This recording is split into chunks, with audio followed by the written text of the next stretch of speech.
welcome. It is such a pleasure to see you all for our 6th year. Thank you for being here. So good evening again, Madam President, Your Royal Highnesses, Your Excellencies, and ladies and gentlemen. Okay, so if there is one thing that has been in everyone's minds and everyone's lips this year, what is it? Brexit, thank you. In, out, with them, without them, what now? What if? What next? Someone said Brexit was like the UK got drunk and accidentally unfriended Europe on Facebook. Well, let me tell you this. These are tricky times, complex and uncertain times. And yes, they are, but we will get over this crisis in a very successful way, right? And Brexit will soon be behind us, whatever happens next week. And actually, this is how societies transform, and this is how societies evolve, through hardship, challenges, and people fighting against the odds, sometimes the odds that they create for themselves. 100 years ago, the parliament in this country passed a legislation granting the right to vote to women over the age of 30 who met certain property requirements. That was a vital step towards universal suffrage, and it did not come easy.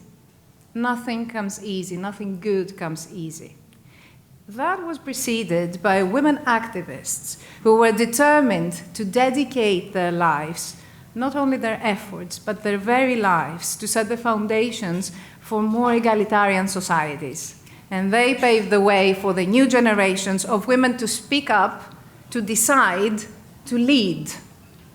So it is this major victory that we're celebrating tonight, together with leading women who, as I mentioned before, are writing history.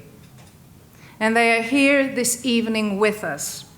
My very dear friend, Her Royal Highness Princess Sumaya, you were telling me this morning about this new initiative that you're leading, the Arab Charter of Ethics in Research, which will be announced in March 2019. So many things happening, and they are led by women.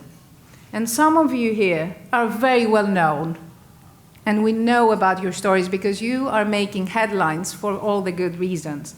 But there are others in this room whose work is celebrated tonight, and we're hearing about you perhaps for the first time, because you've been unsung heroes. But not anymore, not after this evening. As of this evening, there are going to be new partnerships, and we are going to celebrate your successes. Now,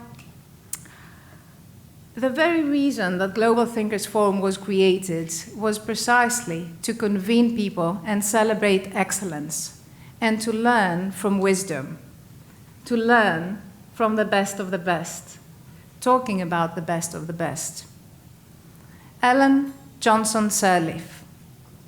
She is a maverick, a female leader who deserves the deepest respect from the international community. Not only as Liberia's, and actually indeed Africa's, first democratically elected female president, but also because she's an agent for peace. She has overseen a reign of uninterrupted peace in a country that has been ravaged by 2 civil wars. She's a guarantor of democracy in a world that we have come to question the value of democracy. And I come from the country where democracy was born. When she left office, Madam President, it was the first time since 1944 that a democratically elected leader handed over to another in Liberia.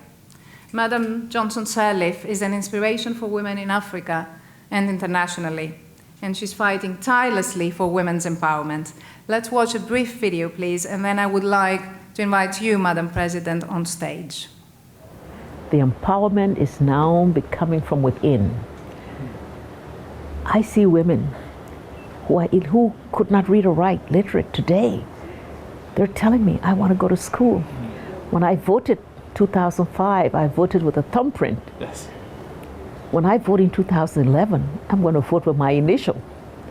You know, I see rural women out there participating in meetings, and they tell me, never before were we able, if there were meetings to discuss what's going on in the society, the women were never there, it was always the men. Today they are there, and their voices are heard.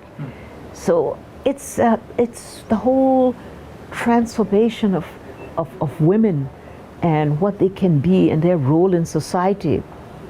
To me, that's the most one of the exciting things too that I say, because I tell people, I say I represent the expectations. Thank you, Elizabeth, for your generous introduction, and to the Global Thinkers Forum, all of you represented here tonight, for inviting me to join this platform as you celebrate 100 years Women of Passion and Progress. The video was an additive. I didn't know what was coming when they, and so I'm trying to find when and where that interview was taken that was able to get this display. But thank you so much for that and for your appreciation of the message that it conveyed. There are so many luminaries here tonight. I'd like to recognize you, Your Royal Highness, Princess Sumaya, Hassan, President of the Royal Scientific Society of Jordan, and I understand a trailblazer in your own right in every way. There are others here, the Honorable Jonathan Townsend, the Princess Truss, and if I'm missing somebody, Honorable Tobias Ellwood. In fact, let me stop calling names.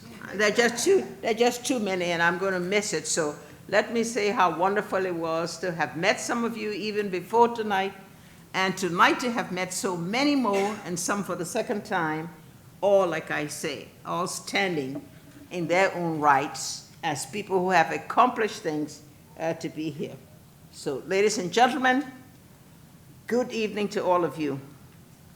I am humbled to accept the Lifetime Achievement Award at this Global Thinkers Forum, 6th annual award for excellence, particularly as you highlight leadership accountability, youth development, and women's empowerment. And in recognition of the remarkable women of authority and self-sacrifice that you have nominated and who are here tonight for us to celebrate. I'm honored to be among them, among all these women who have such passion, such dedication, and have become such effective improvers of the world. Dear friends, as we are heartened by the recent events that bring to light the force of change and betterment that women have become the world over, from Africa to Europe to the Americas. Indeed, many have called this 2018 the year of the woman. The UK, as you celebrate, 100 years of suffrage, of having achieved enfranchise in your country, led today by a woman Prime Minister, Theresa May, the second one to hold this position. Meanwhile, 1/3 of the UK Parliament, your Parliament, is currently made up of women. 1/3 of them. Just think how far you've come. None of this would have been possible without the sacrifices of suffragists who strove to change the unjust laws that pertain, who broke down the barriers for the participation in democracy. In the United States, the November 2018 midterm elections saw a record number of women run for elected office. Women candidates for the House of Representatives rose by 350% since the year 2016. Of the 10 newly elected senators, half are women. Although much improvement remains to be done in the United States, we can say that female representation is now making remarkable progress. In Africa, we like to think we also stand out. Women are rising to leadership positions. Just think what has happened in Ethiopia just a few months ago. It has its first woman president, Sahle-Work Zewde, its first woman Chief Justice of the Supreme Court, and its cabinet boasts 50% women participation. Rwanda, one of the stars of our continent, the highest representation of women in parliament, not only in Africa, but in the entire world. And even in Liberia, in the year 2017, our national elections saw an unprecedented number of women candidates, including 2 vice presidential candidates, no, rather 6 vice presidential candidates, and the election of one of them as vice president. In Malawi, its former president, Joyce Banda, has entered the 2019 presidential race and appears to be building a swell of support among the rural women who make up the majority of the voter roll. We are right to celebrate. We are right to applaud the number of women that have excelled through elective office, through appointed office, even in the areas where we have not expected it in the business world, among the 5,500 corporations. Yes, the numbers are small, still 4.6%, but they are there, and they are challenging, and they are claiming their right. And yet, we know much more needs to be done. For as it is said, the more things change, the more they remain the same. And so the lingering vestiges of the structural barriers, which have historically precluded women from office, most notably in Africa, are still in place.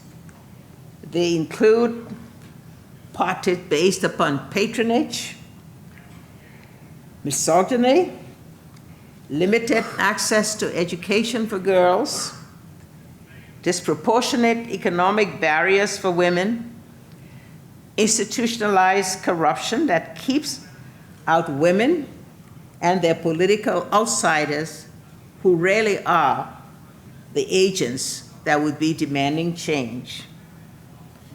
So we applaud the progress, but let us also take a hard look and make a firm determination on the work that remains to be done, because these barriers are stubborn. And in the case of outsiders, in the case of party structures, they do fight back to keep women and other change makers down. Many are prepared to take on this fight. Indeed, this evening, all of those that you honor are the warriors, the ones that are battling for women empowerment and a more equal world. Although I've now faced the close of my presidency and can say proudly, in my 80th year, I will continue to be a force for good.